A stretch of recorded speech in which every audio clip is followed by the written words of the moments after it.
Does anybody miss Baja Blast? I think you just go to Taco Bell. Ever since they put it in bottle and can form, it's lost its... Yeah. It's lost its specialty. It's not as exclusive. That's a good topic. That have lost their specialty. Yeah.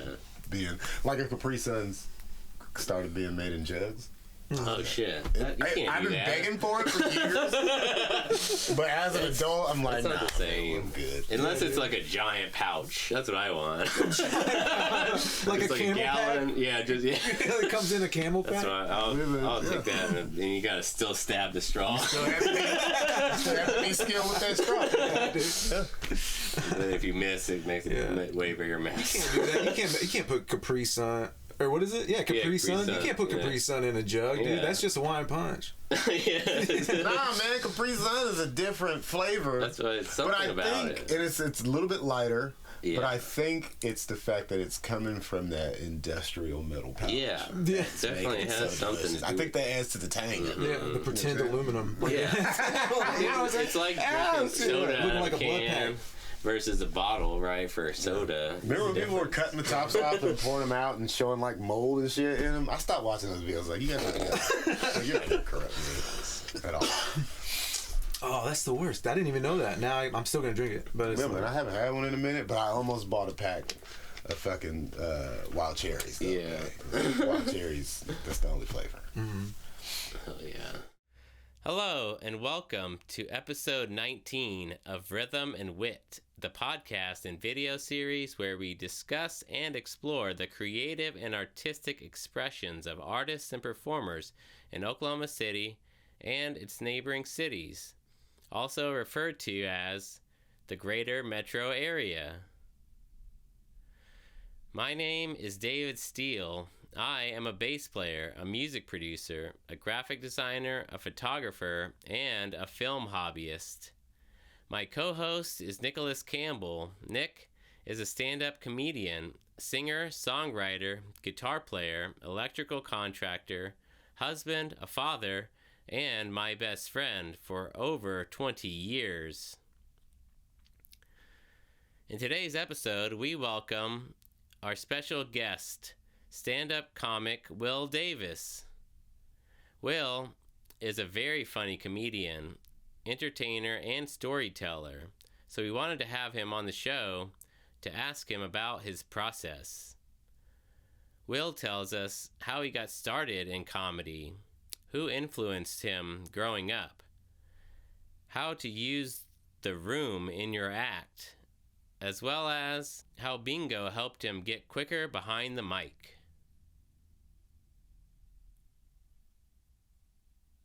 Please subscribe to our YouTube channel and podcast feeds to keep up with new episodes that drop every Friday.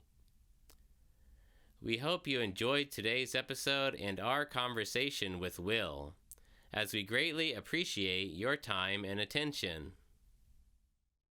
All right, do we want to introduce and start like we normally do? Before we do, this podcast is brought to you by Capri Sun. Challenging our whole finding skills for over 4 years. Oh yeah, that and square cheese. Square cheese. Yeah, all right, Nick, count us off. The wax paper. All right, 5, 4.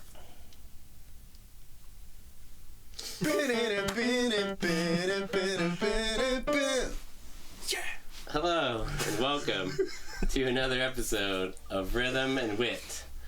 My name is David Steele, and with me is... Nick Campbell. How's it going, guys? Today's episode, we welcome our special guest, Will Davis. Will Davis, what's up? He's here, man. This has been a long time coming. I thought I was going to have to introduce myself, and I got nervous. I know. I'm Nick Campbell. I was like, oh shit, I'm next. Who was I supposed to be? Wait, what's my name again? I think that there's nothing very structured about this show, except like, I do that same thing every time, but it's like, I don't feel, it's like, I kind of like not telling people about it and just go with it. Yeah. And it's fun. Just deal with the anxiety. It's like knowing you have to read next. Yeah. And the chick next to you is killing it. Yeah. They know what they're doing. And then you're over here trying to pre-read your section. You gotta find out where she gonna stop at. Like, I got this. Yeah. Then you think about it too much and Next you make paragraph. it worse. I don't know what the hell. Next paragraph, and your shit this thick. You don't even know what the book is about. You only read your part. You just count You can hear people. people in the back like, you can't even read. So thanks, Will, for coming over. Yeah, Nick said this has been a long time coming. We meant to have you over here months ago, honestly. And especially, the drive was crazy. Yeah. I mean, it's just we couldn't make that drive because it was so far. It's like 3 minutes. Yeah, for sure. And the timing too, because we usually do this Saturday when you're at work usually, and so we got to push it later tonight so we could fit it in. Which is I thought about trying that, doing it coming by early in the morning. Early, like 7 in the morning. I'm already pissed as soon as the first late person gets to work. Yeah, because I'm on time. Mm-hmm. And that first person that gets there at like 9:05, I'm like, yo, man, I'm pissed because now. But so coming from here, having to wake up extra early to do this, and then get there, I got fired that day, probably. Because I'm already on like the last leg at my job as far as my attitude. If I cuss one more person out, they pull me in the office. They was like, "Listen, man, your attitude. Like you've been here 7 years. Your attitude is terrible. It's been terrible for 7 years. We're gonna have to cut it." So who are you yelling at? Other employees? Because there's people not coming in. Not necessarily. The late thing is cool because if I catch you walking in late, I'd be like, "Do better," and I hope you hear me. But sometimes they don't really hear me or give a shit. Yeah. And a lot of them are young. Mm-hmm. But it's working in the service industry, you have to have a standard when it comes to dealing with people's food. You know what I'm saying? You're touching people's food, so everything about you needs to be presentable. I don't want somebody with a dirty apron. Right, and especially they're rolling out of bed. Yeah, dirty. Yeah, man. We had a dude that he showed up on a bird scooter late. He had blood coming through the pants, coming through the knee of his pants, and then he had like gravel in his hair. He was a black dude, and I was so embarrassed. It was just like his afro was.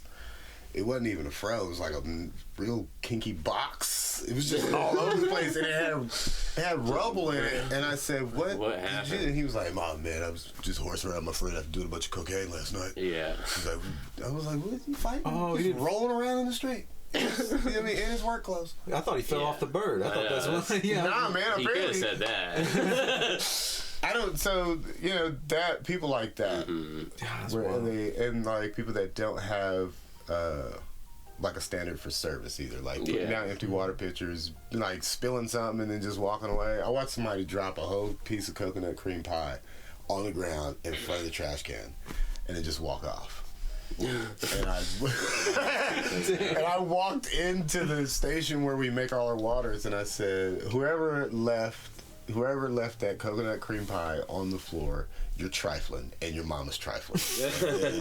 I just kept doing what I was doing, and then I walked back there, and that shit was off the floor. Yeah. That. Like whoever it was. You know what I'm saying? Is that the attitude they're talking about? Yeah. You know what I'm saying? So, because sometimes I say some shit, and it'll hurt somebody's feelings. Yeah. But you're right, though. I do be right. Like, you fucking suck. If this is you leaving this empty water pitcher, you fucking do that at home. Like, your mama don't work here, dude. Because I think it kind of goes to something I think about a lot, too. It's like you're pointing it out in front of them. A lot of people will do something, and they're like, oh, nobody saw me do it, so it didn't happen, or something. Yeah, what? And then they can put it out of their mind, and it's like, oh, that wasn't me, somebody else did. But if you point them out, and then they know it was them, so it's like it makes them face their reality of what they're doing and not doing, and doing the wrong thing.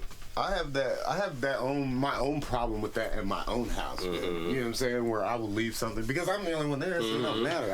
I'll know. I'll get that cup eventually. Yeah. Later tonight, I'm gonna get that cup. It's gonna go in the sink. It's gonna get washed. But if somebody else is living with you and like it's in their space too, it's a totally different story. Man, it's like you wouldn't. I'm a little embarrassed. I throw shit on the floor and just leave it at the house. So. Blame it on the kid. That's why you're kid. So I saw. That could have been them. I saw a video where a dude put $100 bill under a paper plate and left the paper plate in the middle of the floor, and the kids just Oh no! It's so true though. I'd have lost my mind. I mean, the paper plate would have been picked up, and I'd have had $100. Because I'm not just gonna walk by. Right. I don't. Yeah, you would have also been the only person, the one that put it there. So. Yeah. True that. Yeah, I didn't think about that. It's like I'm gonna test myself real quick. Yeah, man. Damn, I'm good. $100. I put extra 20. I put extra 20 in there for myself. So my account is overdrawn, but I got this $100 bill that I could obviously use. Yeah. There you go. Well, all right, man. So how'd you get started? How'd you get started? How long you been doing it? How'd you get started doing comedy? I've been doing comedy since 2016, the end of 2016. No, 2017. I think is when I started. Maybe 2018. I got one of those years. I gotta find the video. Right. A dude took a video of me during my first set. Mm-hmm. He not on purpose. I was doing I had such a good set because I had everything worked out, and I was at the Looney Bin, and he was like, "Man, you were crushing it." So I just started recording. Oh, okay, cool. Nice. But I've been doing it since about 2018. People had always told me that I should get into comedy or entertainment, and I tried different shit. I tried being a model. I tried. Being a model? I tried acting. Yeah. Yeah, I was gonna say acting. I never had I didn't have the push mentally to be a model or to be. It's like just something you back then. You could maybe try it, but it wasn't what called to you. No, it wasn't. And I would go into acting if I had like a good pipeline, and there wasn't. Yeah. I didn't have to. Or if you were in LA or whatever. Well, if I was in LA and I didn't have to put my mouth on anybody's orifice. Yeah. It was an actual just to get a gig, man. You know what I'm saying? But I kind of toy with it. So I was dating this girl, and I wanted to try stand up. Mm-hmm. And so I went to the Looney Bin, did a few minutes, and that light came so fast. That 3.5 minute light, because they give you a light at 3.5 minutes. Mm-hmm. And it's a 4-minute set. That light came so fast, and I was getting some kind of chuckles. Yeah. But and then I did this open mic night at this place called Kang's. It was a Chinese restaurant by day, and then like a little club at night. And so on Fridays they will host this open mic night where singers and comedians, musicians would come by, and you can win $100. Oh, okay. Nice. That's a good. Where are those mics at now? Yeah. So I have no idea how this works. I had only been to the Looney Bin. That was my one experience at the Looney Bin so far. Back then, there probably wasn't as many mics even as there is. No, and this wasn't 2018. This was 20. This was before that. Yeah, this was before that, because this is like the prequel to me doing. Yeah, comedy. The first time you ever tried. This is 4 years before this. Oh wow! So I do this set at Kang's, and I have these jokes, and one of the jokes I just rewrote. Long ago. Bring it back. But to bring it back. But I tried this joke, and it was like this black couple sitting right in front of me, and they were staring at me, and like they just weren't moving. And this had nothing to do with them being black, but I just knew by looking at them that I wasn't doing well. You know what I'm saying? They're the ones to let you know. Because nobody else was laughing either. I think I thought I saw some chuckles, but I really feel like the chuckles were laughing at me. Yeah. Like, oh wow, he's not doing well. You know what I mean? And this is a contest. Mm-hmm. And there was a comedian there that that hasn't been out, Al Simmons. Called him Swan. But he hasn't been out in a while. But he was there, and he kind of told me that I did good, but I think he was just being nice. Yeah, maybe encouraging. Or maybe he heard a little piece that was like, oh, it's kind of funny. Yeah. But anyways. Obviously you could see something and was like, you got something. You're still doing it now. Yeah, and I saw my boy PJ, who's a photographer. He was there, and it was like, I was like, so what do you think, man? And he was like, I mean, he was cool with the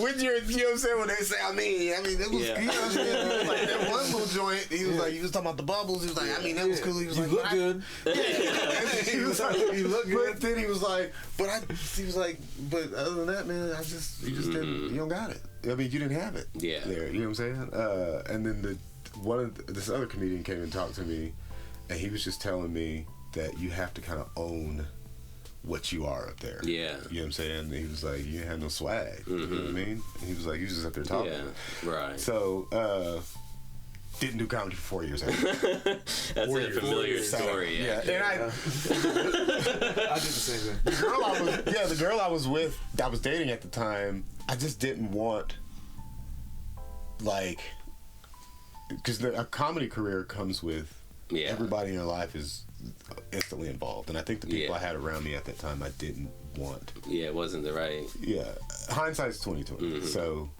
as I'm saying this, I think that's exactly what it was. I had no inspiration from the other side, from the people that I spent my time around. Right. You know what I'm saying? I know they would have supported me. They didn't really believe in you, maybe, in a way. I feel like they would have supported me, Yeah. but you know, those weren't the people that were going to be there if I had a bad set. Right. Or after I had a bad set. Like, he's not good. They wouldn't be as encouraging. Yeah, you know what I'm saying? Because comedy is like, I'm sure it takes, just watching people, like, it takes at least a year or two before you even really feel like you're, getting to a point where you're comfortable, I think. I mean, it's probably different for everybody, but it takes a long time, I imagine. And during that time, you're very fragile. Yeah. You really are. Because you're exposing your, you know what I'm saying? It's like... But going back to what you said about being who, I think that getting, you have to own yourself on the stage. I think the best comedians and performers or, entertainers they know who they are and they're completely confident in who they are and they, own it and they show they're the most transparent people of anyone, I think. And that's why we're drawn to them. So boom, fast forward, I'm working a different job in the service industry. I'm working around people that more entertainers, more kind of not necessarily more entertainers, but more people that were closer to my age at the time, like late 20s, early 30s, and they understood who they were. Like I'm in the service industry because I'm attempting to do this. You know what I'm saying? There was one guy that had been trying to start his own like food entity. He had been trying like a food truck and and he's had so many failures, but he was still bartending where I was. You know what I'm saying? And once he figured it out, he was out of there. You know what I'm saying? But he knew what he wanted. He just was working towards that. Yeah, shouts out to the Wonder Man ice creams. Hell yeah. House-made ice creams, Ben Penn. Yeah, he's badass. But once he figured it out, he got out. And then there was another girl. Once her husband was started off as a distributor for one of the liquor companies out here. And then he became somebody for a certain brewer, and then a better somebody for a different brewer, and then now they took off. And shout out to Tiny Bubbles. Tiny Bubbles, they have a little tiny truck, and they do they pull up to your wedding, they do champagne and shit out of their tiny truck. Mobile bar kind of. So what I'm saying is, I was now in the service industry with these type of people, these people that had these ambitions. These ambitions and these goals beyond the service industry, and that gave me confidence. But they also spoke to me like these people spoke. They poured into me. You know what I mean? Because they all saw in me what I saw in them. You know what I'm saying? Like, oh, these people are brilliant. You know what I'm saying? Yeah. And it wasn't everybody that had these dreams, but people were in school. Yeah, working on something else. Yeah, working on something besides just getting high and going to work and getting drunk on the weekends. That's like a lot of people that work in restaurants or whatever too. So I started seeing this girl that I'm working with, and she tells me that she's about to leave and go accept a new position at another restaurant as she wants to go into management. Boom. And I thought to myself, I can't be introduced to this girl's friends as just a server. I said, I gotta find what I want to do. And then I went and I got on stage a week later. Because you knew it. Man. You knew what it was the whole time, but you just needed that push. I just needed to be around people that believed in themselves the way I wanted to believe in myself. I think it's it's like something that we talk a lot about too. Is like, so you see it's something that's possible. You see somebody else doing something, you're like, and you could picture yourself doing it. Yeah. And if you don't ever see that, you're not gonna know you can do anything else because you don't know what's possible. Yeah. Yeah. Real deal. You're the 5 people you surround yourself with. Yeah. So the rest. Good story. The rest is history. Well, let me ask you this: you said about. So when did you find? Or I'll put it this way: so you got a really great way, I think, of like you have a really great persona. Mm-hmm. The swag that you called it earlier. Yeah. Can you describe your swag, your stage presence, right? Mm-hmm. And what you think or how you got into it and when you found it, like in your honestly history. I'm still finding it. Mm-hmm. You know what I mean? I don't think that level. I don't think a comfort. You don't find a comfort until. I don't think you're ever gonna find a comfort because every comedian that I watch or like on podcasts because I don't really watch a lot of stand up. Yeah. But every comedian you can tell when you see like a little clip, like they might be a little uncomfortable right now. Mm-hmm. You know what I'm saying? So I think there's a comfort in being uncomfortable. Yeah. You know what I'm saying? And that might be what it is. It's just like, oh man, this is like when I walked into this basically this firehouse to do a show. Yeah. And people were sitting at long picnic tables at this really crappy Christmas party. Yeah. And I knew when the choir was up that nobody was gonna care about me doing stand up up there and I was gonna have to work. But once he handed me the mic, it was like, act like you've been here before, man, and just get it done. Yeah. So and now it's my attitude is act like you've been there before. Yeah. So yeah, because it's like try to put yourself in that comfortable situation or mindset, or at least. Yeah. And that's because I think that goes to, the question I think you're asking is like, and what we talked about, that's like your persona. That's you that's your true self in a way, and you're trying to present your true self to the people. I just think about people that like, just go over the top and but it's like, that's who they really are. But it's like they hide that a lot of the time because people might see that and it's like they're crazy, Yeah. It's like, well, that's just, we're all crazy, I think, but we all hide our crazy. Yeah, it's just a heightened version of it. Because it's like the dudes that have to be drunk before they get on stage, and you can see them. It's like progressively. If the show doesn't start till 8 and they're there at 7, it's like they're kind of sipping, and then the show gets closer to starting, and then you start seeing them taking shots. It's slamming them. Trying to get anxiety so you can be yourself. That's such a tricky science to mess with, man. Well, that's why one of the reasons I quit drinking this past year, almost coming up on a year of not drinking in March, but the reason was I felt like I relied on it way too much to ease my anxiety, and I have really bad anxiety. So, and I kind of just realized that last year. I'm like, this is not helping at all. It's just I'm relying on it too much. I need to be able to be comfortable in social situations without it. Yeah. And so, and I stopped drinking, and it's like now I am totally. I can go and hang out at bars and have as much fun, if not more fun, than I ever did when I was drinking. That's kind of how it was with smoking. I would have to smoke. I would smoke to go smoke, so I would get high. Like I would get high to go to the homie's house to get high. Because it's like you're worried about that, and you have the anxiety about other people being around. Yeah, there's the same thing about going on stage. Mm-hmm. I would smoke before. I would roll something, and then smoke a little bit of it before I left the house. Get to the venue. Kind of fill out the venue, fill out the people, and then maybe 10, 15, 20 minutes before I go on, I would leave and go get high in the parking lot and then come back. But that shit started to have like... Yeah, I think you rely on that too much too. Yeah, and it started to have almost a negative effect because I looked at some photos from a set that I did, and I was so high. You took pictures, as a matter of fact. Was it? Lively.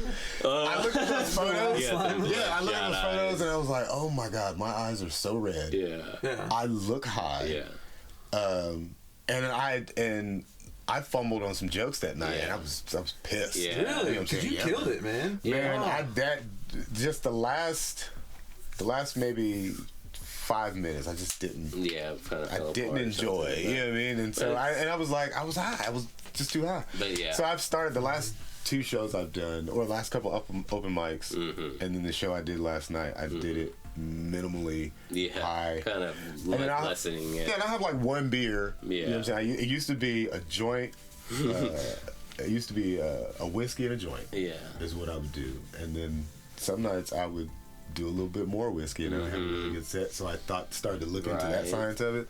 But now it's like that was what I needed to get into my swag. Right, your comfort. But these last couple times I've been on stage, it's been like, just get up there and tell some jokes. Especially if you, now that you kind of are more comfortable with being on stage in general. I mean, you've done it more and more, so you don't need it as much, hopefully. So I think ultimately, if we can find that comfort without anything, because it's all capable of it, you just got to figure it out as far as what you need to do to calm yourself down without any substances, ideally. Yeah. If you can. It's tough. I mean, and I think there's nothing wrong with it. I mean, I try to, because my thing with drinking is like, I don't think I'll ever go back to drinking. I don't know. I mean, I don't need it anymore. I think that, and I try not to like demonize it or villainize it to other people, because I mean, yeah, it's fine if you have a couple beers after a long week of work and you need to relax and you just want to zone out. I mean, that's totally cool. But for me, I used it for a different reason. It wasn't. Yeah, that was my 20s anyways. I mean, when we used to go play music, I would drink before. Yeah, we had to stop. I mean, we stopped doing that because it's a similar reason where it's like we would get too drunk and we'd mess up songs and we'd work our asses off all week. Practicing, it's like, what are we doing this for? And then we're going to go to play them live and fuck them up because we're too drunk. So we cut that down. It was a beer and a shot. You can only have that's always a good. After, that's always a good. You do that now, I've seen where you don't drink until after your set. Yeah, and then I give it like a reward. Yeah, I'll get like a nice drink. Afterwards, for sure, you can relax then. But yeah, I think I'm just getting tired of. But I'll go to JJ's and smoke my ass off and get on stage. That's different. I mean, hell yeah. Sometimes some open mics, you just got to be there. Yeah. You just got to be there in whatever mode you're in. You know what I'm saying? Yeah. But I like beers, and I'll drink a couple beers. I bought a 6-pack today. That 6-pack is gonna last me till what's today?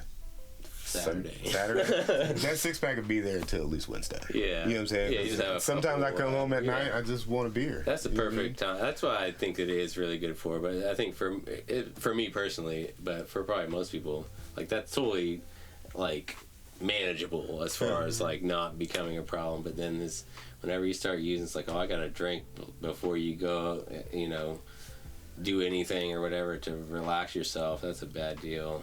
And it makes me gassy as hell. Yeah. There's a lot I had a big fat Corona one time. I left work, and this was the last time I had one of those big fat beers, because I had a habit of like when I would leave work, I'd stop by and grab a big fat beer, go home, cook some dinner, drink that beer, and like take like 2 hours to drink it. So I put half of it in the fridge. You know what I mean? But I noticed that, man, I'd be putting up a storm in my sleep. Yeah. You can't. So now I'm thankful for that information, because I won't go on a date and be pounding beers. You know what I'm saying? Because if she stays the night, you put blowing up the sheets. We ain't got no heater. That's what I'm here for. She ain't waking up at 3 in the morning for a second or third round. She's going home because you're pooting out. I gotta get out. I woke up one morning, or like in the middle of the night one time, and I was like, oh, something. I was like, I gotta stop drinking beer. I was like, this. And that's what it was? I was like, this shit stinks. Yeah. I'm in the middle of the night. I'm like, this shit stinks, and this is embarrassing. I'm telling you, ever since I quit gluten, I hate people who do this. But ever since I quit gluten, man, it's changed everything, dude. Like, I had issues with like stomach stuff and all kinds. This is what I hear, is what I read. It could be all crazy conspiracy stuff, but they spray rawhide on it, and then it just soaks it up. And so, like, because if you get flour from another country, it doesn't mess up your stomach or Liz's stomach like that. Yeah, people have been switching. Like, I have a friend that uses almond flour and different. Yeah, it's made a difference, dude. Like I said, I couldn't take this ring off, and I was so swollen because like I was allergic to it. I guess. Yeah, I mean, it's stuff like that. I mean, that's like the preservatives they put in everything is literally killing us. They're not killing us, but it's messing up our stomach linings, and really, that's a bad deal. And like there needs to be some laws against that stuff. Anytime I go hard on the bread on a weekend where I'm having PBJs, you know what I'm saying, turkey burgers and shit, my stomach will have. Well, because I stopped eating bread a long time ago, like loaves of bread. It's like I cut that shit out because of. I would eat a loaf of bread by myself in less than a week. It's like, that's too much. I would just grab pieces of bread and just eat the bread because I use this honey wheat. That's what I eat too. I love that shit. Grab a piece of bread, take it right to the couch. I stopped having it a long time ago, so I think that I cut out a lot of that stuff too without like thinking about the gluten or whatever. I mean, it's just because of the carbs. I'm trying to cut down on carbs. Well, I would cut carbs and then I would feel better and I'd be like, oh, it must be because I'm eating too much. But if I was eating, it would like put me down. Like I would be like, I gotta take a nap. I gotta stop. Because I think the carbs isn't as big of a deal as like sugar and all that for sure. I'm a rice guy. I've overeaten now without eating the gluten, and it's not as bad as it was. If I overate before, I would just be like, oh, I feel like crap. But now I'm like, oh, I'm sluggish a little bit. You feel like you got more energy? Yeah. Oh, I feel like I don't have to eat as much because like my intestines were swollen and it wasn't able to absorb nutrients, so I was just eating. I was just throwing things down the hatch. Holy shit. Yeah, and so now I don't even get that hungry. Like it's weird. I've been eating a lot of making sure I get something green with every meal. If I don't have something green for a meal or like a vegetable for a meal, I'll get pissed at myself. Like, God damn it, I don't have a salad or anything. I eat a lot. You gotta have something. I eat a lot of salads. I usually I'll try to eat a salad and like some kind of like meat or not anything with like bread usually. Yeah. But I love pizza. That's my problem. Yeah. I do that pizza once a week. Yeah, I have to. So I buy these cauliflower crust pizza, frozen pizzas, and I'll make that at home. So that's better. Okay, time out. You said you love pizza. You're doing the cauliflower crust? Yeah. I got a joke about that. We're not gonna get into it. But you you don't order from? Well, that's the thing. If I don't buy that shit, I'll order from Pizza Hut. it's gonna happen. But there are places that have gluten free. Oh no! I mean, Bricktown Brewery. Yeah, Gaiudi's has the best one. I haven't tried any.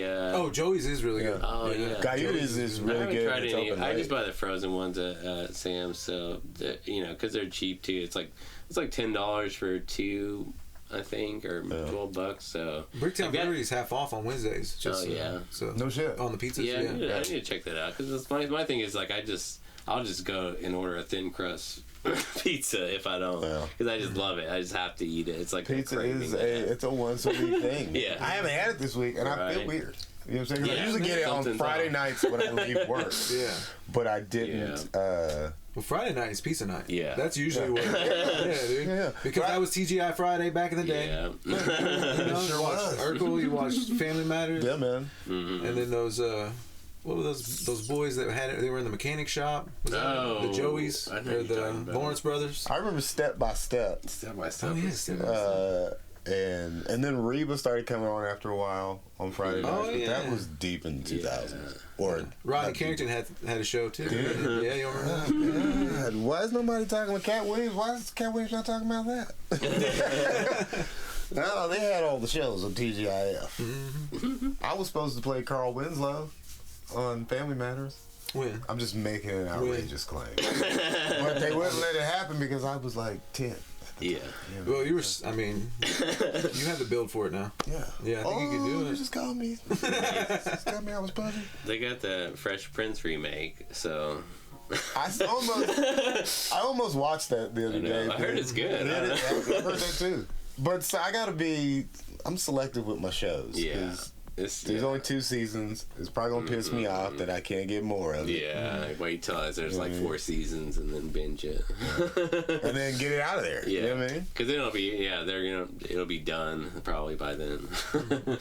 But let's see. Next question. Next question. All right, Dave, you got one. Well, I mean, we talked about your kind of early comedy and stuff like that, but was there anyone like influences, like who's your favorite like comedians, I guess, that you looked up to as a grown up, or what inspired you to even want to be a comic? We grew up watching Sinbad. Yeah, Sinbad. We love Sinbad. I loved his. That's so funny. He had a presence about him. Yeah, and he was beautiful too. Mm-hmm. You know what I'm saying? He took very good care of himself, and he knew he was good looking. So I always appreciated that about Sinbad. Because when you get to certain comics, like Ari Spears did a set one time, and he had on a black shirt, and you could see a circle like a stain, and it pissed me off. I couldn't even focus on his jokes. So I always appreciate that. Yeah. And then Gallagher was one of my guys watching. Really? Okay. Watching growing up. Yeah. And then as I got older and wanted to get into comedy, it was Tony Roberts. Tony Roberts has a special called Wired. And he's an energetic dude who I don't know if he writes jokes. You know what I'm saying? Like he just talks and like it's funny. He just like he has these really good crowd work. Yeah. And super good energy. His shoes always come untied. One of his shoes always comes untied. Pisses me off, but it's because he's moving around. He's moving around so much. That's but cool. yeah, Tony Roberts. Yeah. And he was one of the ones that inspired me. Yeah. Tony Roberts and Tony Woods. A lot of Tonys, because I like Tony Baker too. But Tony Roberts and Tony Woods. Okay. That's cool. Tony Woods. It's interesting because I mean, we've talked about like you're very energetic on stage. You move around a lot. Yeah. Did you have a question about? Well, do you just do that? I mean, do you plan it out at all? Do you go to certain different places? Because that's what I'm trying to focus on now, is using more of the stage. I saw Kyle Kinane sit in the back. Yeah. And kind of just be a presence on stage, and I was like, I need to start using that thing more. I like to use what the crowd's going to give me and what the stage is going to give me. You know what I'm saying? When we were in Lawton, that stage was so tiny, but that room was so beautiful that I just wanted to be with them. You know what I'm saying? So I was just this the whole time. I kept the mic on the stand. That's one thing I've been doing too. When I first started, it was full of energy, sit on the stool. And then some sets I would just sit on the stool. But I would rather stand up these days. Just stand behind the mic stand. Stand with the mic on the stand. Yeah. So is it just a feel thing? You're like, it's really about the energy in the room. Like if the first joke I can hit them with is gonna get them going, and I'm just standing in front of the mic stand, then I'll probably stay there. You know what I'm saying? But if I have some jokes planned that are gonna require me to move around, then when we get off the mic stand, let's get it cracking. You know what I'm saying? Because we're gonna move now, and then I'll use the stool. Yeah. So what's the purpose of the stool? That's like we're calming down. The stool is story time because it's story time. You know what I'm saying? Okay. So and that's the same. Yeah, you're controlling the audience in a way of their kind of perception. But I'm trying to find the balance in using the stool, because you can't just come out there and sit down. Ben Flint told me that years ago when I first started. He said, when you sit down, when you come out there and immediately sit down, your jokes sit down with you. And he was like, and they sit down with you. Yeah. So they never go up after that. So he said to use some of that energy first and then sit down and quiet it down. He said to tell your stories. Use that as a tool to control your set and the audience's perception. Yeah, and I've always found it. I've always found it awesome that bands will like a Metallica's done it, Incubus does it, but bands that have a lot of energy that will do these super energetic songs, and then they'll leave for a hot second to like get redone, and then it'd just be the lead singer and the guitarist, and then a dude with a tambourine or something like that. You know what I'm saying? And then they just hit it right there on the stool. You know what I mean? That's always been the dopest shit to me. But it's like, I've never seen that. So because and then you leave. Cool. Yeah. And they leave again, and they come, and the drummer comes back out. You know what I'm saying? And he's got fresh arms, and then they hit 6 more songs. Yeah. You know what I'm saying? Yeah. So, definitely those bands that play for like probably 2 or 3 hours of material. I thought that was, and that was before I even started comedy. I just always understood. It's a good way to keep interest. You kind of do the same thing, but in comedy instead of music. That's cool. So do you have enough time to sit down at a 4 or 5 minute set? Yeah. No. I guess it depends. No, but if the crowd is given, if I have shit that I need to work on that I don't need a lot of movement for, and the crowd will let me sit on the stool, I'll take it. But I'll usually hit the host with something real quick as soon as I get up there to test the waters, get them laughing. Maybe tell something, put the mic, take the mic off the stand and sit in the stool, and then just and then just do 3 minutes in the stool. Just like greet them, get them laughing, and then and then sit down. Because sometimes that's the more comfortable. Like one time I went up there and I immediately grabbed a stool and sat down. And when I came off stage, I walked by John Wallen, and I said, the reason why I sat down the whole time is because I came out of the bathroom and realized I didn't do all my jingles, and I have a piss stain on the floor.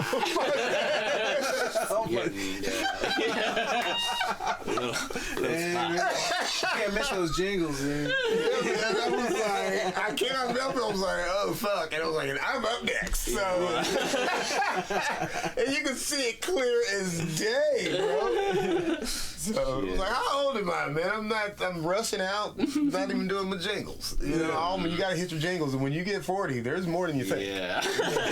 You gotta hit your jingles, man.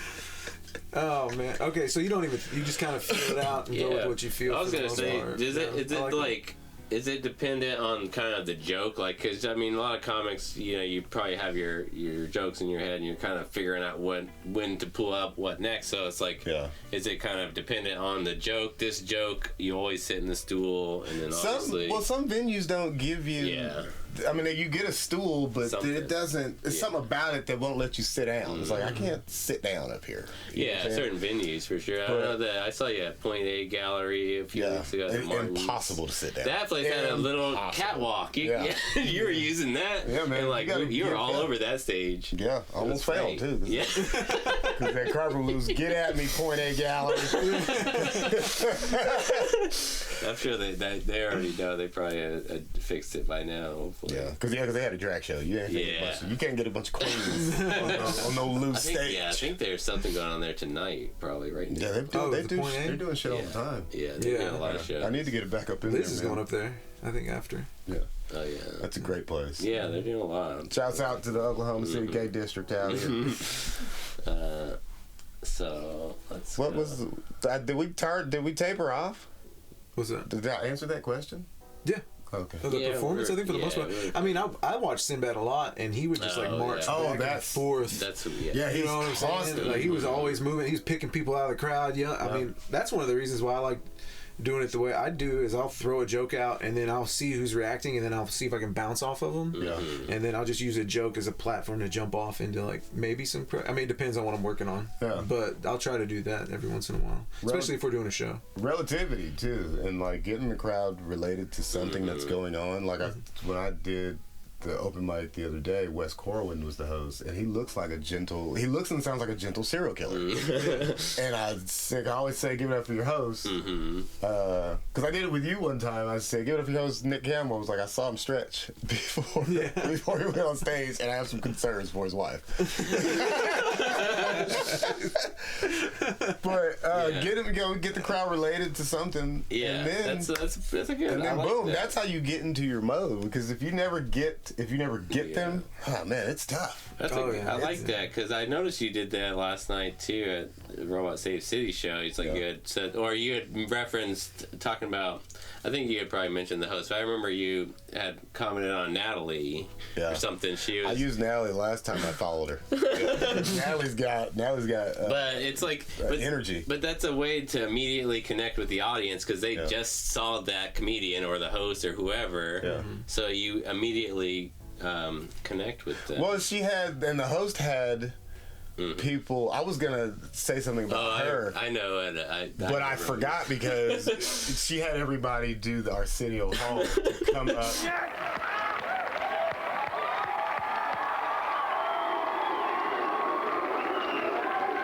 Are we ready? Tell them what we gonna do.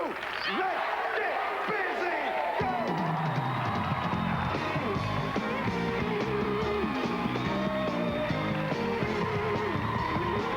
First two comedians, she did that, and when it got to me, she was like, "I think we should give this guy a," and then she did a werewolf sound, and so I got up there and I said, I was really hoping you weren't gonna have me come up to some Arsenio. I was like, this has been the last time that somebody did whoop whoop whoop at a show that I was at. So. Yeah. No, I just remembered that. There was never white people there. Like, you can't do that. No. And so I just started with that, and then I went into Natalie, and they were hooked and cooked, man. So. Yeah, no, but that's a good. Yeah, that makes a lot of sense because I've seen you perform a bunch, and it's like you're especially in some of these shows where there's other comics, and it's like nobody's getting the crowd or whatever. But then you get up, and then it's like, what the hell? How did you do that? You know? Yeah. And I think a lot of that kind of stuff goes a long way.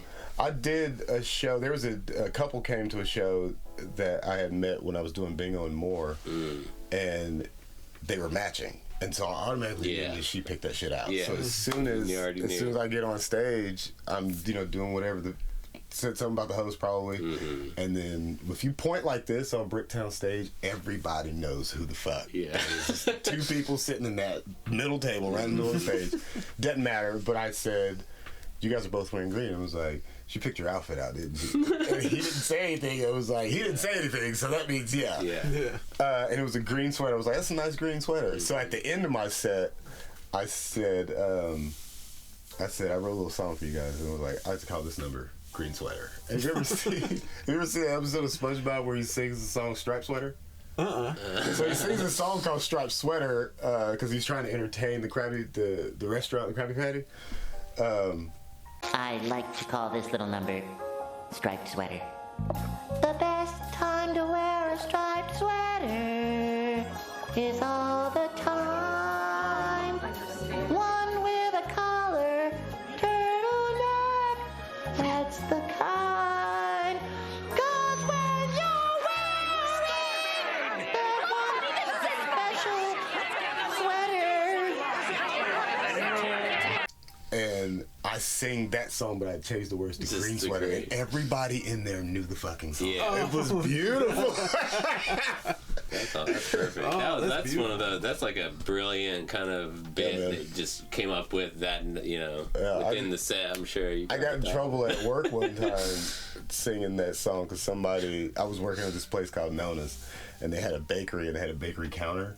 And the girl working at the bakery had on a striped sweater, and so I said, I like to call this number a striped sweater, and I slid onto the counter and started singing.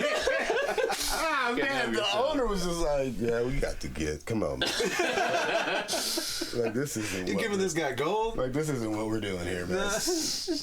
Yeah, so speaking of bingo, that was something that, Nick obviously knew this about you, but yeah, I hosted bingo, and I don't do it anymore because it was fun, but it just wasn't paying what I could make on a Tuesday night, or just what I could get in mental health from not running myself ragged every day of the week. You know what I mean? Yeah. So, was there any kind of what did you take away from that experience? Anything that you took from that and used on stage, or just or is it? Yeah, it's okay. it helped me in plenty of ways because one, it was like almost 2 hours of stand up. You know what I'm saying? Yeah, you're being entertaining all night. Just calling. I'm on the microphone for 2 hours straight. But it gave me the ability to see something and keep doing what I'm doing, but keeping that in mind. Oh, nice. And then, you know what I'm saying? Because people kind of split your attention in ways. Yeah, because people would just turn around and say stupid shit to me, like call my numbers or whatever, you know what I'm saying? So I would have to be like this. This round of bingo is brought to you by the friend that you should have left at home. Yeah. Now they're talking to the bingo caller, and the bingo caller's not happy. Hell yeah. Like they're wearing a vest. Yeah, that seems like something they should have on with being 70 degrees outside. You just kind of practicing crowd work. Yeah, pretty much for sure. So that aspect of it was fun. Yeah. Then I was doing it at the Cock of the Walk, and they were giving me free food, but I was also going home smelling like cigarettes. Yeah, that was the downfall. Because you can't wear that outfit until you wash it. Yeah, for sure. So that's cool. Yeah, I didn't know that. How long did you do that for? I did that for like 1.5 years. Yeah. I got into it right before my last breakup, and then we broke up, and it was like, this would be a good thing for me to kind of keep my mind off it for sure. So hell yeah, I like that. What else you got, Nick? About these cooking reels, these cooking videos. Like I think you're about to. Don't you do a bunch of reels? I love cooking. I like to cook, but I also like to make dog treats. And so one day I was about to make some dog treats, and it was like, I'm just gonna record this. Like, my hair looks good. Hell yeah. I was like, my arms are looking fire right now because I got on a shirt that's hugging them a little bit. You know? I was like, let me see what I could do, and it was tough, and they still are tough, which is why I haven't made one in a while. But it was fun. Like the reactions I was getting was super fun. So I probably could and should do a segment of actually cooking something because I like to bake. I make cakes. I've recently gotten rid of all my credit card debt. So if you see me out at an Edmond thrift store wearing sunglasses holding a Starbucks coffee, there's whiskey in it. You think it's so easy, make it mac and cheesy. I got the macaroni noodles cooking up right now. Bitch. I make cakes in my crock pot. When I was a kid, I baked a lot. I would bake cakes. But I would make brownies. Because that's what my mom made, was brownies and cakes. You know what I'm saying? She didn't make shit else. She didn't make cookies, none of that. She was either brownies or cake. I made some cookies recently for the party because I told everybody to bring cookies, and so there was a obscene amount of cookies, which I love. I love cookies. Party. Yeah, me too. But it was fun. I hadn't done it since I was a kid, and I'm like, why don't I do this more? It's not hard. You just, you mix them, and you gotta. There's rules you have to follow as far as don't cook them too long. 13 minutes or whatever. Yeah, that's why I don't bake cookies. Yeah, it's tough. I mean, a lot of baking is tough. Yeah, I don't bake cookies because the moment you miss, the cookies are done, and you have to throw away that many cookies. Exactly. If you miss on a cake, it's usually the edges that get crunchy, and then you can eat that whole middle. You know what I'm saying? So I still got something out of the middle. Same thing with brownies. I can get that middle going. Yeah, you know what I'm saying? Sure. I used to make brownies a little bit too, and those are always. I love brownies too. I made some brownies. Last time I made brownies, I made them for a potluck at work because I was helping teach this training class. And nobody ate them because they weren't that good. I'm not gonna lie to you. Yeah, I think I put too much oil when I greased the pan. I left too much oil in there, and they tasted like oil. So I haven't made brownies since. But I like the making the videos of making cakes and making my dogs dog treats. Those are fun. What kind of dogs do you have? I have 2 little mixed mutts named Bobby and Whitney. The babies? Both girls. Okay. They're about 7 because they are my babies. Yeah. I'm still towing the line on whether I love them or my kid more. My kid talks shit, so I don't. You know what I'm saying? And he's 20, so I've spent enough years loving him. You know?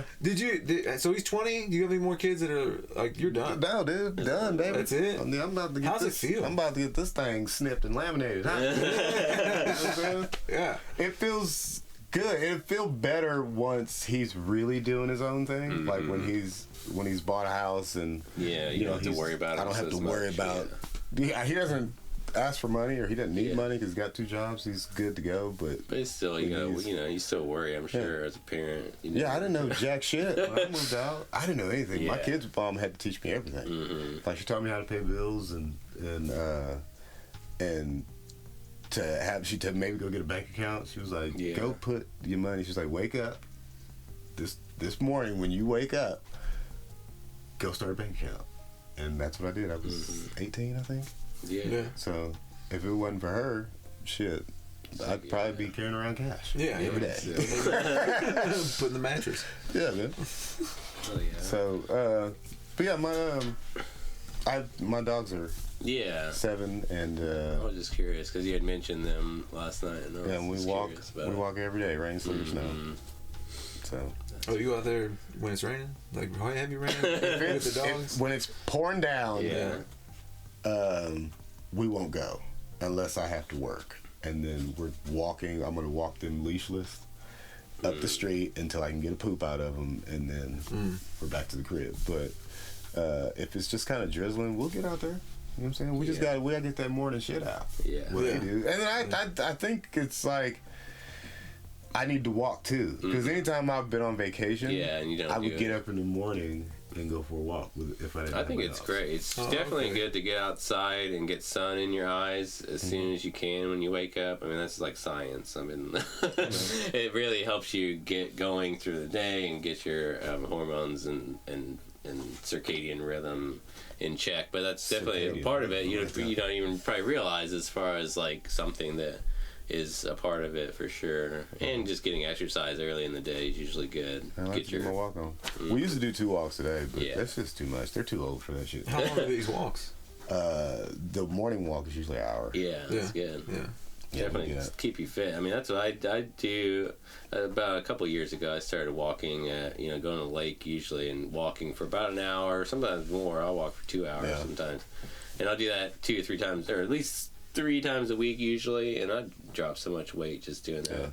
And it's great for mental health, I think, just kind of clear your mind a little bit. If we hit the right weather, then I think we've walked for 2.5 hours before. Yeah. Just like out. We just got out in them streets. It's the perfect day. Yeah, dude. Like that. I used to do that when I was younger. I'd just take off on a Saturday and walk around, and then come home at like 5. You know, eat a big truck taco. Just like nap it out. I was thinking the other day, I was like, how in the hell did we as kids play outside all day long? And even when it was hot too. Man, I don't know if it was this hot. Yeah. Dude, I'm in attics now that they're like 145 degrees, 150 degrees.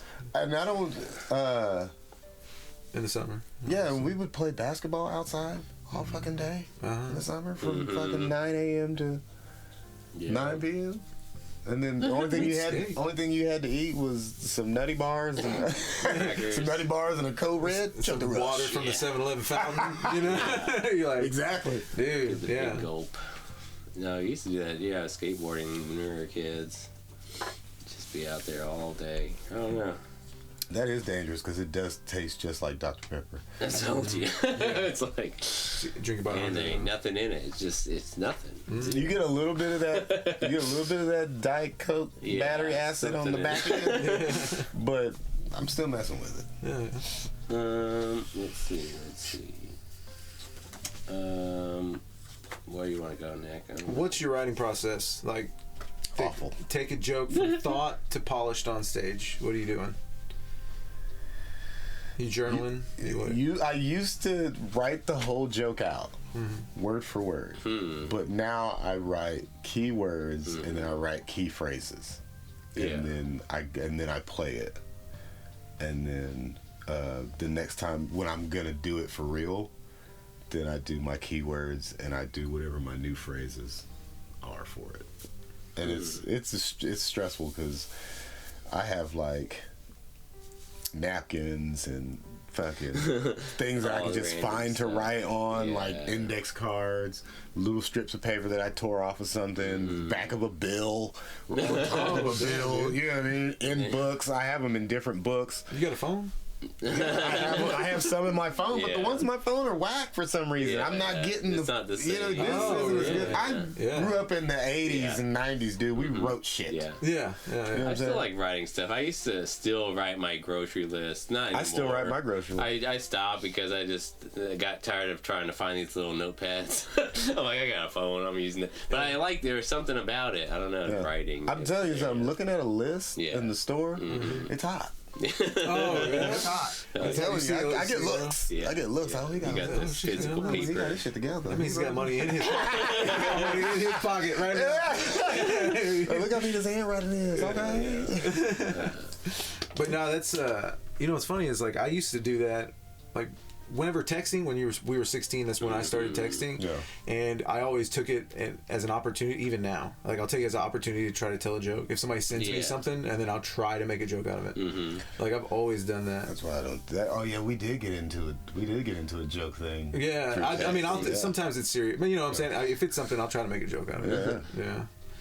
Yeah, I mean, I think you're mostly like that all the time. That's I'm sure it's very annoying. I mean, it's like.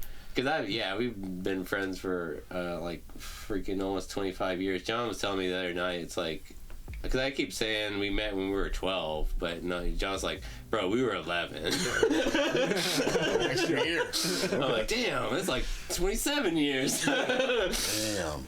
No, but you've always been like, you know, always, I think, just like whatever it is, because it's like a lot of times I'm much more serious. I think we both have a good person, you know, as far as a good sense of humor, and that's why we get along well. But it's like I'm probably more serious more of the time than you are, so it's like it has annoyed me often over the years. That's what you got to deal with when you deal with me. It's just I think there's a balance that has to happen too. You know, right? Yeah, because I think he definitely makes me less serious sometimes. When I need some things don't need to be for sure, and I think that's why I love comedy, is because it points out like it makes you think about things differently, and points out. It makes you look at it in a better way or different way, so you can laugh at things that you know don't take everything so serious. Yeah, I got jokes about suicide, man. You know what I'm saying? Yeah, I think that's probably one of the most important things that I think, just personally, it's like we need to joke about death more. Because I've had everybody's kind of had their things, you know what I mean, when it comes to because those are not things we don't want to talk about. You know? And I've had a friend tell me he was going to commit suicide, and I made a joke out of it, and he still hates me to this day for it, but we're still, you know what I'm saying, that's my boy. He's like, I still can't believe you said that when I was pouring my heart out to you, and you... You say his name on stage? I don't say his name on stage, but he does now know that I've written a joke about the absolute lowest part of his life. The lowest point in his life. Did he laugh at it? Yeah, he laughed. Yeah, he didn't laugh when I hit him with it. Hopefully, it's helped him. He didn't laugh when the writing, because he was there for the writing of it, basically. Because I just right away, because he had some shoes of mine, and he told me he was having a bad, he was just having some tough times, and he was like, I thought about committing suicide. I was like, I know you're not thinking about killing yourself before you send me my fucking shoes. See, that kind of stuff I think is I mean, I like that. I don't know. I think but I don't know. It's like I could see it the other side being, it's like, man, come on, why don't you make a joke about everything? Like, my wife is gone, my kids are gone. I'm like, oh well. I mean, can you get to the post office?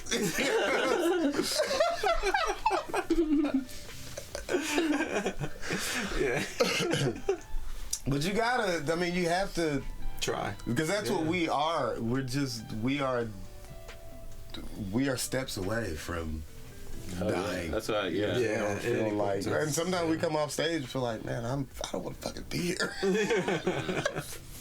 Well, that's how my family did it. Is you go through hard times and you make a joke about it.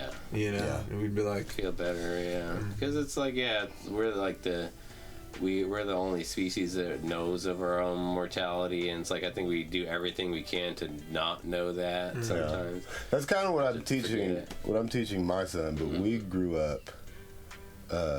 You better pray. You know what I'm saying? You better find Jesus. Yeah. You think about killing yourself. If you're depressed, you better go outside, go wash some dishes or something. That's tough. That's just what it. Jesus was everything. Growing up, you know what I mean? He was we had to go to church 3-4 times a week just to. Whoa, 3-4 times a week? Yeah, man. Like Monday was something like prayer night, and then Tuesday was Bible study. Wednesday was Bible study. Thursday was one choir rehearsal. Friday was youth service. Saturday morning was another choir rehearsal. Sunday we were there all fucking day. Whoa. Yeah, and my mom. You did the choir? Huh? You did the choir? I was in the choir. All right. Yeah, and my mom drove the church van, so she picked up people, and which means she had 3 kids, sometimes 4 kids going with her, because it's me and my siblings, and so that means in order to get people in the van, you had to get your kids up extra early, get them to the church before the doors even open. You know what I'm saying? So she could go pick up more people. You know what I'm saying? Yeah. So you just developed, and then we go home at like 2, and then night service comes back around at 6 or 7. So you know what I'm saying? You back at home, and then Ren and Stimpy and all that, and all the good shows are on. And you gotta put this bullshit back on to go back to church. You gotta sing tonight. Yeah. So you lived at the church, man. What do you still do? Are you involved still? Oh no. Yeah. Oh, no. When'd you get out? Me and God are good, but I got out. My mom passed in 2010. I was completely done by 2015, probably, because I did Life Church, and because I could always hear my mom say, "You need to be in somebody's church." Yeah. But nah, man, it's just so corrupt. And then I had a friend that was deep in the church. Yeah. And he was telling me, he was just telling me some stuff, man. He came and told me, like, he just opened up one day. He was like, "Man, this adulterer circles." Yeah. What? He said the pastor got a church in Zimbabwe. I shouldn't be selling this. I don't give a shit. What are you gonna do to me, Zuby? Got my money. No, it's some stuff that I just know that stuff is out there, and I think that I just always look at church. I've never been into church. I didn't go to church growing up or anything, but I always say I'm agnostic. I don't know.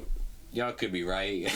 Maybe God's there. I can't. I told my mom I didn't believe in God once. Yeah. Man, that was the longest week of my life. Yeah. But I think that for me, the church is like I know human beings, and like it's hypocrisy disgusting. To go there and say all this and then present yourself to be something that you're really not. I think that's probably the biggest sin that you can commit. So that was the hardest part, because we were trying to be, as a kid, I was being taught that you have to be this and this and this and this. You can't cuss, and it's like but it's like you got to in order to get into heaven. You have to be who you are, though. That's the real truth. And then come to find out that everybody, when I was growing up, everybody was out there fucking. You were the only one not doing that.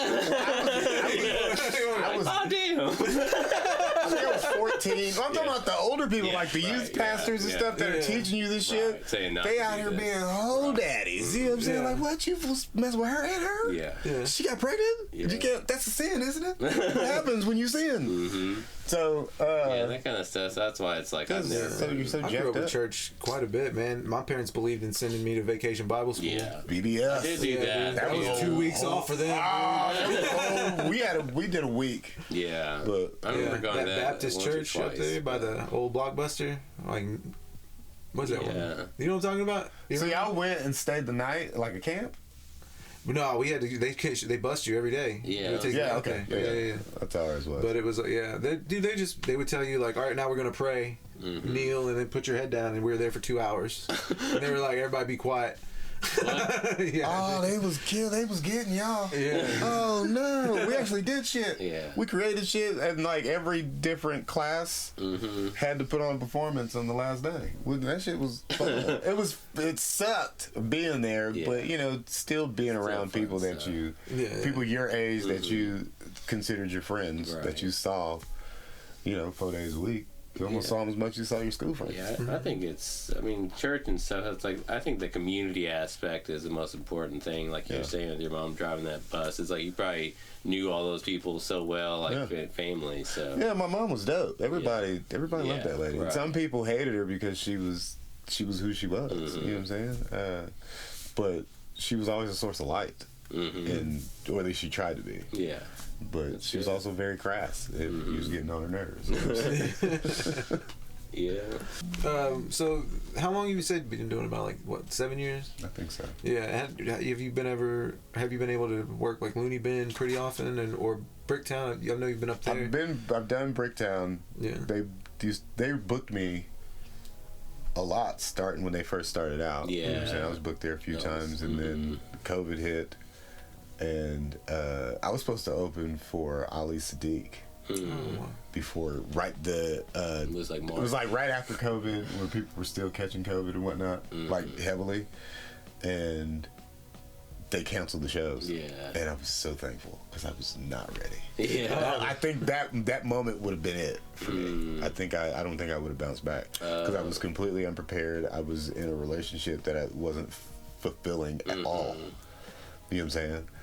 And I'm just super thankful that didn't happen then. That would have been, it would have been so rough. Really? Like, because I just wasn't ready. I wasn't preparing myself the way I should have. Wasn't being poured into by the person I was in love with. You know what I mean? And that's hard to do. Because if Liz isn't, if your wife's not telling you that you're funny, or she's not supporting who you are, you know what I'm saying? She's just there for the. She's most of the reason why I can do this. Yeah, so 100%, dude. Then you're not gonna succeed. It just wasn't. I wouldn't get that. Yeah, she was coming to shows, and that was it. But I didn't feel like. I don't know. It's hard. It's tough to get into. Like that whole situation is like an hour special. You know what I'm saying? During that COVID time, is that when? Yeah. When did you get back into Bricktown? Was it after COVID came back, or when it was over? When was COVID over? It was over in a lot of different places. We're all jacked up. You know what I'm saying? But in the past year or so, probably. Yeah, probably about the past year and a half, I've been back in there. I've done a couple shows, but now they've changed their booking process, and I haven't submitted yet. Because I had to wait to get some good tape, because that's what they want now. I should have been had tape, but it's like. If you never need it before, it's like, well, no, shit. Well, like, I hate setting up my camera because now I know my camera's on. Yeah. Oh, does that affect your performance? I think it does, but not really. Because I was doing a set at Fairweather Friend, and my kid's aunt started recording like this, and I saw her, but it didn't bother me as much because I was already in the group. Yeah. So. Yeah, that's a good point. I don't ever think about that. Yeah, but I just got to be better to myself and record more shit. I think it's for music. I started doing video stuff for my music. Like every time we played, I'd set up cameras, in multiple cameras, and because I love that kind of video style editing too. But anyways, it's like I don't know. I never think about it as far as like I've never thought about like I'm self-conscious in that way. On the stage, but it's different obviously with comedy versus music, but no, I don't know, but I'm sure a lot of people probably have that issue maybe in recording themselves, and maybe that's why they don't do it. And it's best to just have someone just to tell your homie like, hey man, if you're sitting here, will you just record stuff? And I have a girl that used to record all my stuff, but you know, the way I'm doing comedy now, she doesn't come to every single open mic with me. Yeah. You know what I'm saying? So. But Do you just do vocals though? Can you record the memos? I've done a lot of those. You can listen back. Yeah. That's another thing with reviewing it is huge. I mean, for music, because I also, when we do rehearsals, I record every rehearsal and all, especially for running through like songs that we're working on or whatever. So I could send and we can all listen back and then come back in the next time and make adjustments. Yeah. So I mean, sure, it definitely works the same way with comedy because you can watch yourself and be like, okay, I used to love watching myself on rewatching my sets. Now I can't fucking stand it. Really? Why? What is it? It's the me picking apart the shit that I should have said versus like last night I reversed the jokes and as I'm reversing it I'm like, I'm saying this joke fucking back. Because it's like if you already know, you don't need to review it. If you already kind of know what you want to do differently next time. Yeah. Especially because you've been doing it for so long now. Yeah, you know how these jokes are supposed to go in your head. And, my stories are all they're all planned out around my personality. You know what I'm saying? So they're not hard to pick up. Right. You know what I mean? It's just sometimes I forget key points if I haven't said it in a while. That's something I think about a lot. Is like I think that there's a part of it. It's like communicating your point effectively and efficiently, and if you don't do that, you can lose. Even if the joke is great and you miss some key point or they don't understand that point, they're not going to get it, even though it's a really good joke or a really good thought. Yeah. But it's a lot of that is kind of, I think there's a big thing is just figuring out what the most important thing is, the information to get out. Yeah, exactly. And it's putting together you're trying to put together the most something that flows, especially something that's quick and you could do it faster and get the point. 10 minutes is all I did last night. In 10 minutes I did way more than 10 minutes. Yeah, but 10 minutes is hard to do these days. When I first started out, 4 minutes was like, that sounded like forever. And the first time I got booked on a show, the dude asked me to do 12 to 15, and it was like, what? I don't know. You know what I mean? But you start accounting for the bullshit you say, and then you can pad the crowd it out if you want. So the last couple times, like on Lawton, when I looked up at that clock and it said 20 minutes, I was like, where the fuck did that time go? Yeah. Oh, yeah. Mm-hmm. That room's really good, though. I did the same thing. I was like, oh, my God. You guys are there tomorrow night, huh? You're there tomorrow night, huh? Yeah, we're going. Yeah. I'm going to go with them and film some stuff. Yeah, it's going to be fun, so I man. have to check it out. Because I've seen the pictures. It looks like a cool spot. Like, just that way they've got it set up. Yeah. Dude, it's going to be a really cool show. We're doing just all new jokes. Mm-hmm. And so he's doing new jokes. I'm doing I've been writing my butt off. And it's paid off. Yeah. It's going to be a good night to test out stuff. Yeah. Writing is key, man. Mm-hmm. Gotta write, and I'm fucking terrible at it because I'm like, I'll write that down. We can probably hit some something else. What we can do? Where do you see yourself? Yeah. And in comedy, what are you looking to try to get to? And what are your let's start there. You know what my goal is, and I should be aiming so much higher, but my goal is to play the best stages around the world, around the United States at least. Yeah. And eat a bunch of good food. Yeah, just get to travel. Jokes, you know what I'm saying? Yeah, like maybe bust some cruise ships, hit Provo and do a dry bar set. You know what I mean? Like, I just don't feel like comedy is meant for everybody to be this Cat Williams or this Kevin Hart or this Dave Chappelle or even the little Hispanic dude was Barbosa. Yeah. Yeah, it's, like if that happens, that's awesome. Yeah. I'm prepared for that. Of course. You know what I'm saying? Like you want just to be able to hit different places and make people laugh. Yeah. It's like meet people, get new experiences. I mean, and create some things on my own that that I've always wanted to do in comedy. Mm-hmm. Yeah. So there's a lot of room in the middle. Like, I just want to pay my bills and enjoy doing my job. Yeah, like man. That. I mean, if I could pull it off. Yeah.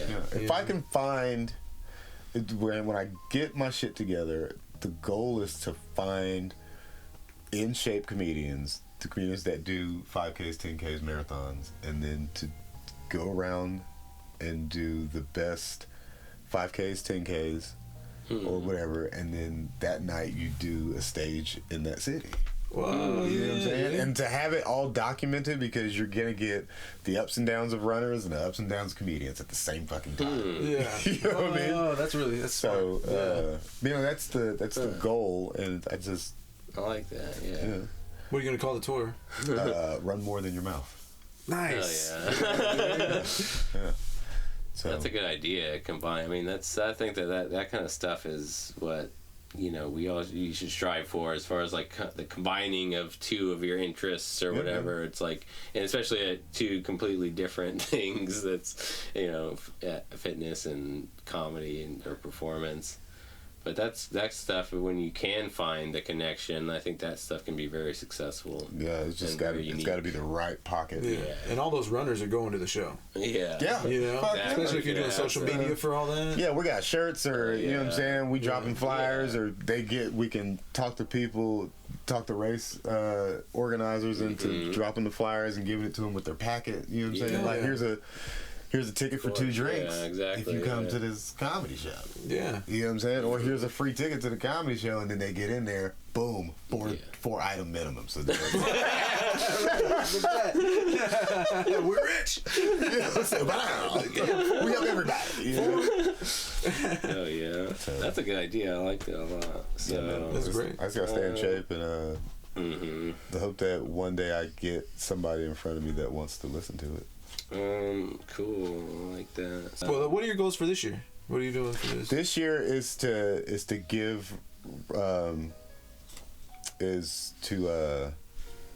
give Run More Than Your Mouth at least a foundation. Okay. You know what I'm saying? Which starts with me Take the first steps. keeping my dumb ass in shape, and running as much as I need to be running, and seeing if there's Trying to find some avenue, because I know the runners. Yeah. I know a bunch of runners. You know what I mean?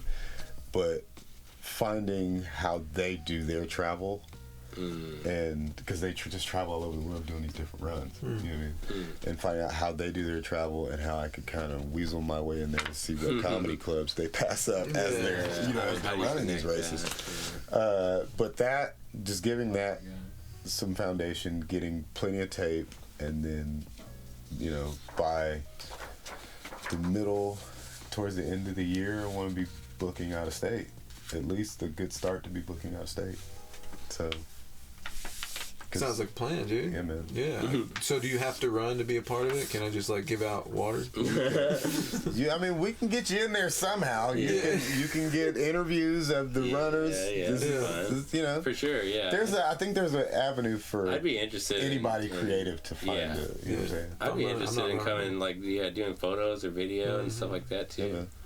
Hit me. And then there's drone. There's drones now, so we can have. Cool. You can get real race footage. So there's ways, man. We just got to find the right creative pocket and people that aren't full of shit. Yeah. That wanna, people that wanna be a part of it, and that can see it happening the way I see it. You know what I'm saying? Because if you tell me it ain't gonna work, why are you here? Yeah. That's true. If you don't think it's gonna work, then I don't think I need you. Need some problem solvers. What are we gonna find? Because there's no reason why you can't make it work. I mean, it could take a lot of work, but if you're willing to put it in. Yeah, and that's another goal too, is just to end the year tired from working. Yeah, stay busy. Staying busy. That's what I've been definitely focusing on, just because I've been thinking about that lately. It's like, what's the point? What am I doing? Are you sitting at home watching movies and eating your ass off and not doing it? It's just like, why? What is that making you happy? No, go out and do stuff. That's just me personally. But it's like I want to be around people. I want to be busy. I want to be. Yeah. But you gotta have your days though. Yeah, man. And like today, right? Like I slept until past noon, which I never do. Damn. But I was exhausted after yesterday and last week. Yeah. But it's like I knew today I didn't have shit to do until this, so I was like, I'm not doing anything. I'm just gonna chill and do a little bit here and there here at the house. But that's me tomorrow. You gotta kind of you're right. Find those rest days. That's very important. But we're gonna be in the bed for a minute tomorrow. Yeah. I might let the dogs in the bed. Hell yeah. So yeah, for sure, and that's good to do. But I've been There's just no reason to. I used to feel like I needed to be, you know, I'd be mad if I had to do stuff in the afternoon after work or something. I'm like, why? Just, you know, it's life. That's the way I think we need to be. We need to be busy and doing things, I think. I do like being alone, though. Yeah. And that's There's too much of that, though. There can be too much. I've been telling people I was alone enough for the past few years, you know. Yeah. I've been set at home enough. I'm ready to. Well, I guess I haven't, because I've had a kid, and I've had numerous relationships, so. But being able to. I identify with that too. So I'm introverted too, so it's like I need that solitary to kind of recharge. Yeah, the social battery. I was out last night. Right. I'm hanging here tonight. Then you're like at work around people all day. Yeah, and then I'm here tonight, and then tomorrow night I'll be at work around my coworkers, and so tomorrow morning and all day tomorrow until 9 o'clock, I got to be. It's all about me. Yeah, which is good. I think that recharge. That's something that people need to focus on when they have to. Like for me, it's like.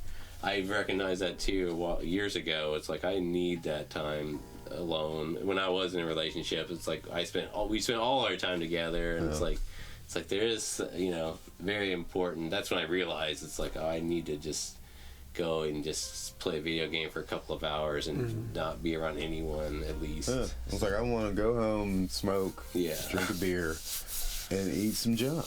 Yeah. By myself. Just decompress. Decompression, man. That shit is That's key. important for sure. But I think that there's a balance, right? It's like you do too much of that, and then it's like you're miserable. Or you can just, and like, I can just drive up to Good Times, and I'm sure I'll run into somebody I know. I can sit at the bar, have a little conversation, have a beer and a shot, order some food together, and then get up out of there. And then, boom, I'm socialized. You got a little taste. That's all I'm out here. Yeah. I'm outside, y'all. That's good. Catch me while you can. I saw Will outside. Just hanging out.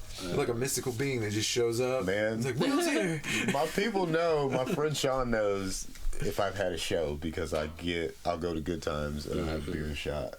Oh, is that and you're celebrating? He'll be like, you had a show tonight, did you? I'm always like, yeah, man, I always come here because the pandemonium, you know, of all my fans. I don't, come in here and then you guys treat me like family. Yeah, I went to Good Times recently and had some food there, which I didn't realize, but their food is really good. That food is lit. Shout out to Good Times. Large menu too, right? Yeah, man. Where's it at? It's over by where the Drunken Fry moved to. What's it? Zuma. It's right across the street from Zuma. Oh, okay. Yeah, was it Western 16th? Some shit. It don't matter, but I think it's food's Western, lit. The wings aren't great. I'll tell you that. But the stoner nachos are hitting. The crunch wrap. Oh, they got a crunch. They got a crunch wrap. Get it with the black bean check patty. it out and just go eat. Get your gluten on one day. Yeah. Are you gonna have gluten cheat days? I don't think so, man. I'm gonna try it for 6 weeks, and then we're gonna see. I think they have some gluten-free shit on their menu. Maybe so. Yeah. I mean, they probably do have something. Everybody's got something now, and if not, then it's okay.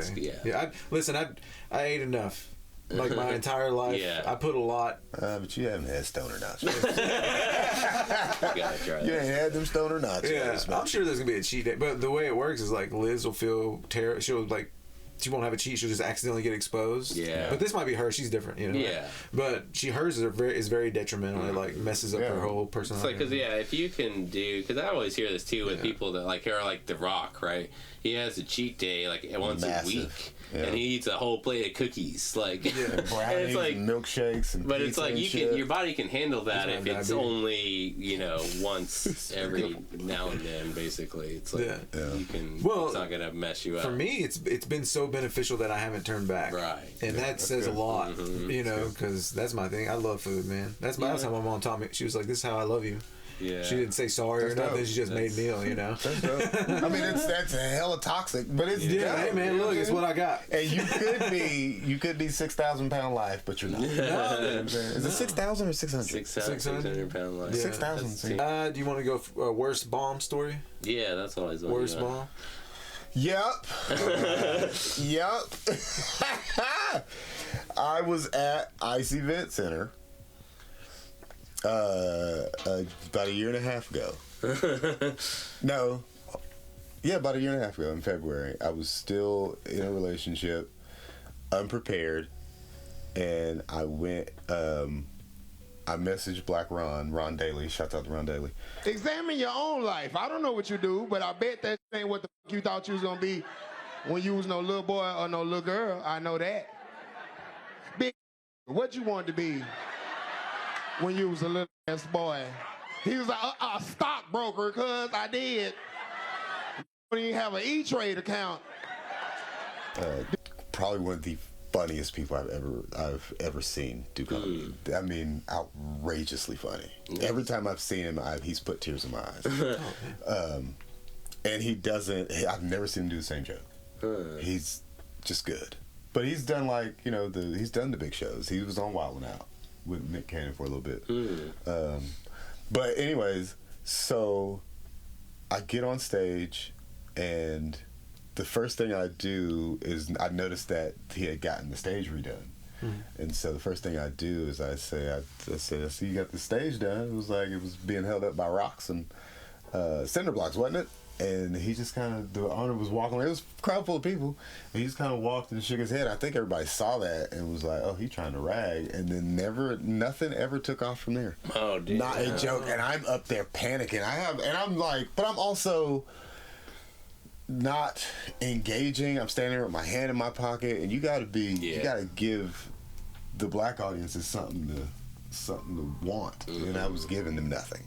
You know what I mean? Yeah.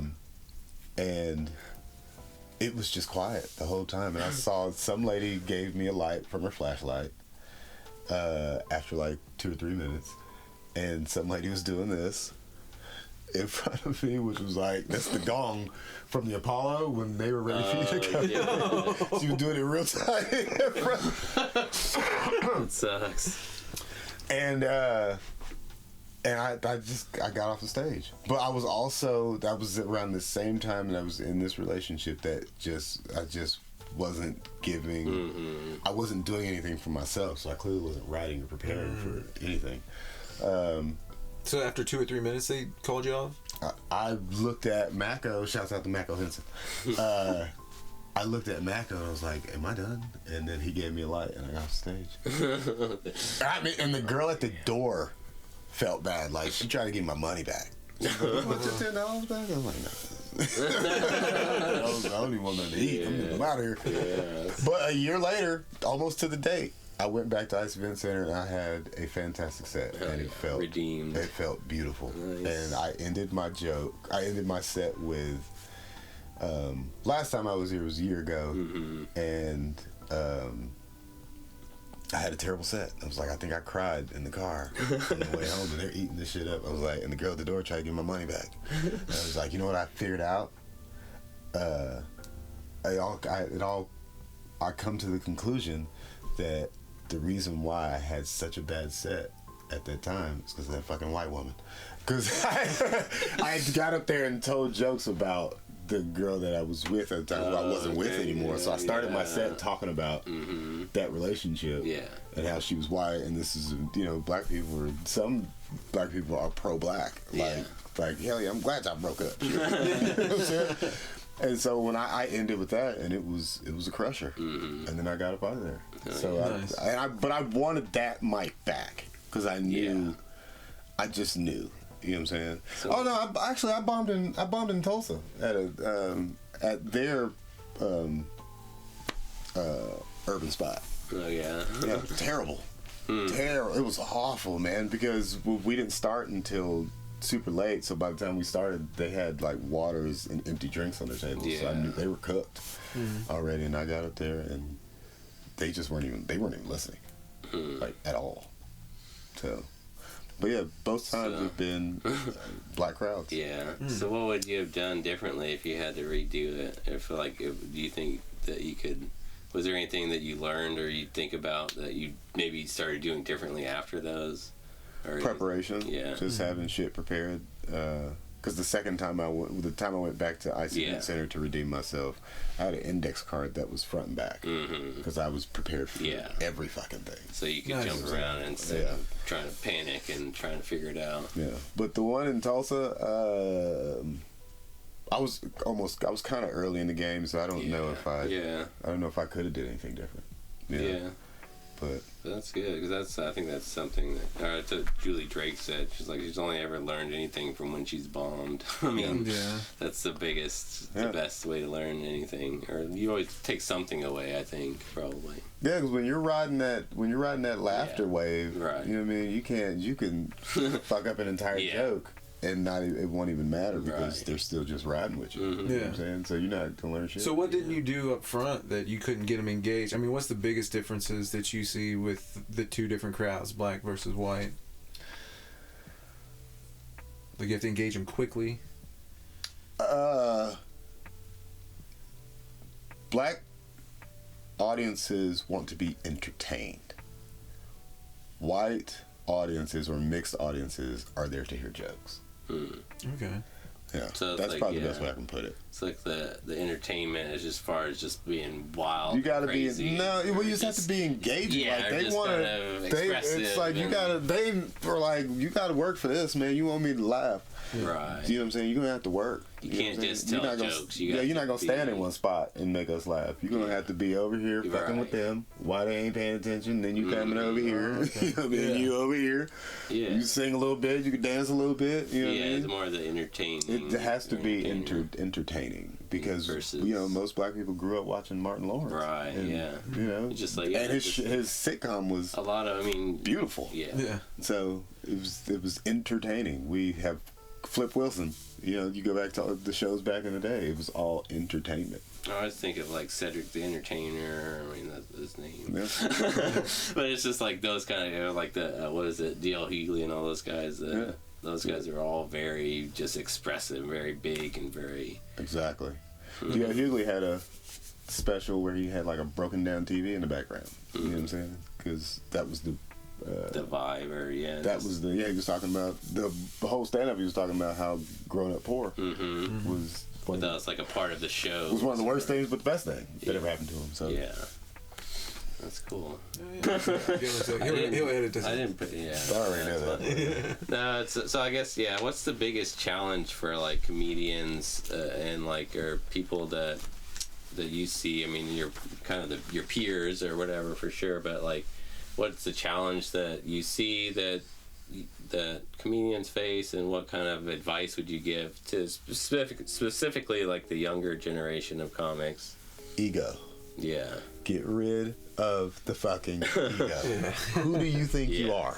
You know what I'm saying? Like you are a track athlete that is at the very bottom trying to get to the Olympics. You know what I'm saying? Like there's millions of us. Why do you have to have an ego, especially towards your fellow comedians? You know what I'm saying? Yeah, thinking you're better than anyone else. You're no different than anybody else. I mean, this is an individual sport. There's no room for ego at this level. Yeah, it's just not. You know, there's confidence, there's cockiness, and then there's ego. And the confidence and the cockiness is important to have because that's fuel. You need definitely need the confidence. Cockiness can be funny, or cockiness. But cockiness starts when they call your name and stops when you put the mic stand, the mic back on the stand. Yeah. Okay. I like that. So, but it's the ego, man. That's like the actual level. Whenever you get that cockiness all the time, kind of thing. But that's what it is, man. Yeah. It's the big fat ego. If you can check it, then you'll be fine. But because people like you more, and then that leads to more opportunities. I mean, So, people, did you have an ego? Yeah, did you struggle with that at all early? I don't think so. No, man, because I got humbled early, very early. I was going to open mics where nobody was at. Yeah, you know what I'm saying, and they weren't laughing at the shit that these people that like you had laughing at. You had to find that greatness, whereas before. So, definitely didn't. I love to stay humble in this business because I know that is what's going to get me the furthest is staying humble. Yeah, you know what I'm saying. So. Yeah, that's a good. I like that answer a lot. I think it's definitely something that people say a lot. It's like getting out of your own way too. I mean, it's just kind of, I don't know, but so that was good. Anything else? All right. I think that's it, man. How'd you do? We survived. Yeah, we did. We survived. We're a little bit stoned. Yeah, we survived. a lot of it. I think it was So, good. thanks for coming on. Yeah, man, thanks. I guess. Super fun. I knew it was gonna be fun. Hell yeah. Did you have any shows that you want to shout out that are coming up? Any at all? Like in big shows that you're excited about to doing that in the next even month or so? No, I'm just excited to get my tape to Bricktown so I can get up in there and get that Tulsa market and meet a few more people. Oh yeah. And cool. And continue to do these local shows. Yeah, these you've been local busy. shows where it's at. You've been busy, so there's no shortage of chances to catch Will. We'll see you soon. It's the local stuff. Oh yeah, as far as the advice to the newer comedians, don't be afraid to do the local small stuff. You know what I'm saying? Just get in front of new crowds. That's where you're gonna get your work, man. Mm-hmm. So it's not always about the club. Yeah, the club ain't hiring everybody. Yeah, because you can still even make a little bit of money off of some of these shows. I mean, make something. So James Nim put some money in my pocket last night. Shouts out to James Nim. Yeah. James Nim. Brad Chad Port. Hell yeah. You gotta shout out your people. You know what I'm saying? Yeah, those guys are great. So, all right. Well, that's it. We got upcoming events for this weekend. Take it away, Nick. All right, we got Put a Cork in It comedy show.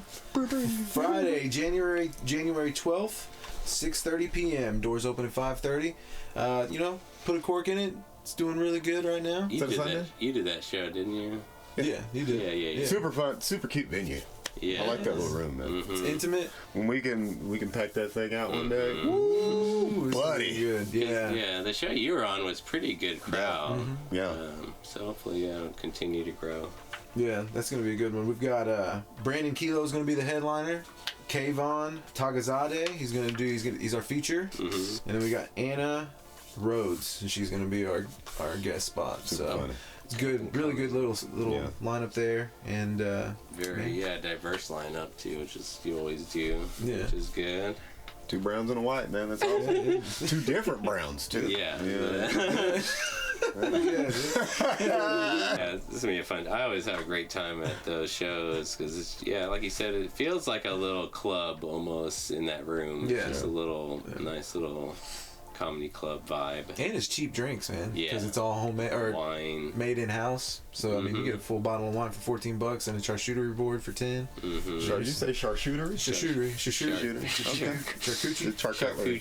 Yeah, it's charcuterie, bro. Yeah, you know what I'm saying. You cut up everything. You can get a grown people Lunchable for about $10. Put olives in it. I wouldn't do that. That's Ghost. So come out January 12th. I didn't drink anything there. I was downtown. I don't drink downtown. I don't take weed with me either. Yeah, for sure. Oh man, too many. I've worked downtown for some years. I don't trust that place. Let's see. So that is on Friday. Also on Friday, there is some music going on. Lost Highway Bar. We have Dionne Warlock playing.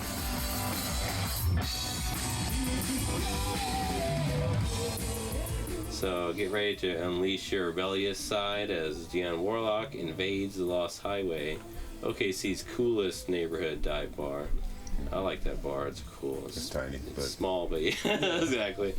It's a good vibe for sure. I might see Dionne Warlock. What day is that? Yeah, that's Friday. I'm going to try to check it out after Put a Cork in It. I'm going to try to make it over there because I haven't been to a show there in a long time, and I like Dionne Warlock. Elektra is in that band. They're really good. Kind of punk, it's like a 90s punk vibe. I like it a lot. When did they start doing shows at Lost Highway? They don't do a lot at all because it's so small, but they'll have this little space. So there's an area by that back booth. The window. They kind of take out the table. The mirror. Yeah.